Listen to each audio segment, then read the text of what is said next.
እንደ መንግስት በ2023 የዛሬ 5 ዓመት ኢትዮጵያ አፍሪካዊት የብልጽግና ተምሳሌት መሆን አለባት የሚል ራዕይ ሰንቀናል። 100% እናሳካዋለን። 100% ጥያቄ የለውም። በአፍሪካ አንደኛ አላልኩም፣ በአፍሪካ የብልጽግና ተምሳሌት እናረጋታለን። በ2040 የዛሬ 22 ዓመት በዓለም አርያ የሆነች ሀገር ትሆናለች።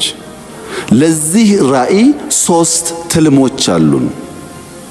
3 ትልሞች አሉን። አንደኛው ሰብአዊ ልዕልና የማይናቅ ፓስፖርት ያላቸው ልጆች፣ የስንዴ እርዳታ ሄደለት የሚባል ዜና የማይሰማባቸው ልጆች፣ አንዳንድ ሀገር ረዱ የሚባሉ ልጆች፣ ሰብአዊ ልዕልና ያላቸው የተከበሩ ራሳቸውን ያከበሩ ልጆች ይኖሩናል። ሁለተኛ ኢኮኖሚክ ሉዓላዊነት ይረጋገጣል። ለምሳሌ በስንዴ ራሳችን መቻል ብቻ ሳይሆን እርዳታ አያስፈልገንም ብለን ዲክሌር ማድረግ ብቻ ሳይሆን ያለን የሬቲንግ በዳም በሌላም ያለ ሬቲንግ በጣም ባጭር ጊዜ ውስጥ በ2023 ካልኩት በፊት አብዛኛውን ሬቲንጋችን እናስተካክላለን። ለዚህ አስቻይ ሁኔታዎች በሚጨበጥ ሁኔታ በሀገራችን ውስጥ እየተከወኑ ይገኛሉ። አፍሪካዊት ኃይል መሆን እንፈልጋለን።